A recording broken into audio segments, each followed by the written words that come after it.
Hello बच्चों, आज एक बहुत ही इम्पोर्टेंट टॉपिक स्टार्ट करने जा रहा हूँ। Equivalent mass. इक्विवेलेंट मास क्या होता है, आज हम लोग देखेंगे कि इक्विवेलेंट मास क्या होता है, मॉलिक्यूलर मास से उसका क्या रिलेशन है, इक्विवेलेंट मास कैसे निकालते हैं, इक्विवेलेंट मास का मतलब क्या होता है। चलो बात कर लेते हैं इक्विवेलेंट मास के बारे में। ठीक है, ओके, चलो स्टार्ट करते हैं। इक्विवेलेंट मास, सबसे पहले इसका डेफिनेशन देख लेते हैं। The amount of substance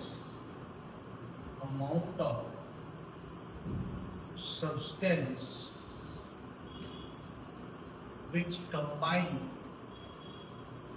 or displace one part by weight of hydrogen, a part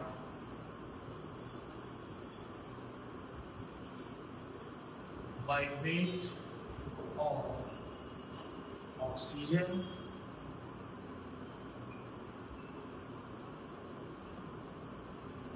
(35.5) part by weight of chlorine, and 108 part by weight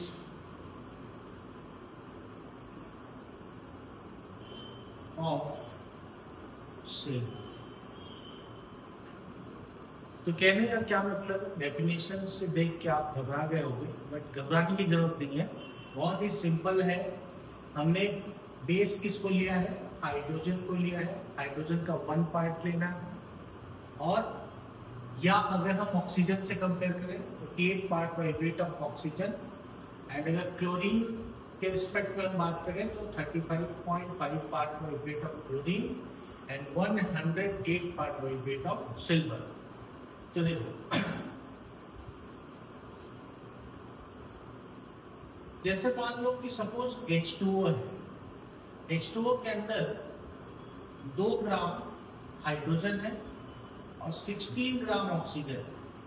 तो अगर इसका वेट रेशियो 1:8 करें, यहाँ पे इक्विवेलेंट मास अगर ऑक्सीजन का देखा जाए तो कितना हो गया, 8 ग्राम, क्योंकि हमें कितना लेना है, 1 part by weight of hydrogen.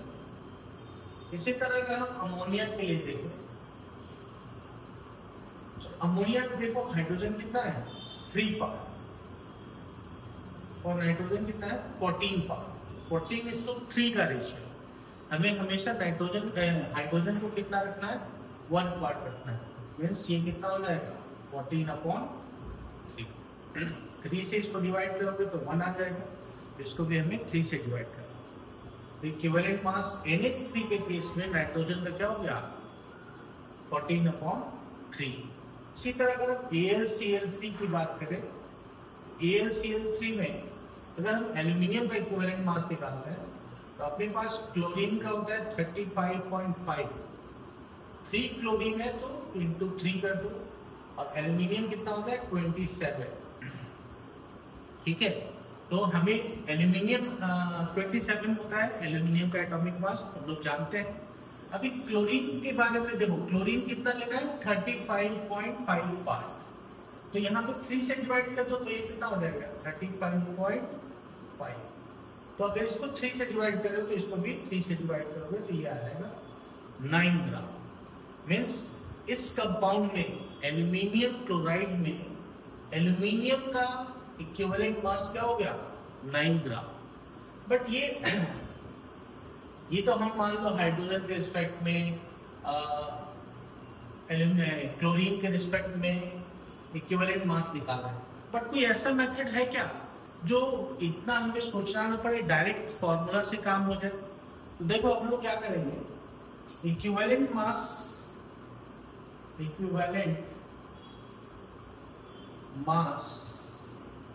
is equal to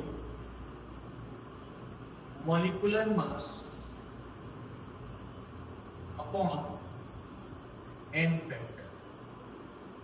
पहले तो ये फॉर्मूला हम डायरेक्ट दिमाग में रखेंगे कि इक्विवेलेंट मास निकालने के लिए हमें डायरेक्ट क्या लगाना है, molecular mass upon n factor. तो अब बात आती है n फैक्टर क्या होता है। मैं इसको एक्सप्लेन थोड़ी देर में करने वाला हूं कि एक्चुअल में इक्विवेलेंट मास होता क्या है।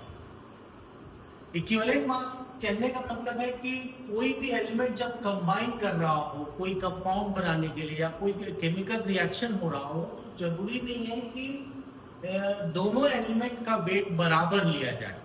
जैसे यहाँ पे देखिए, अगर 1 ग्राम हाइड्रोजन ले रहे हैं तो ऑक्सीजन का कितना लेना पड़ रहा है, 1 ग्राम।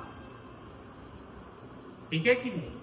यहाँ पे वेट बराबर नहीं होता है, लेकिन नंबर ऑफ इक्विवेलेंट हमेशा बराबर होते हैं। तो नंबर ऑफ इक्विवेलेंट के बारे में भी अभी हम बात करेंगे थोड़ी देर में।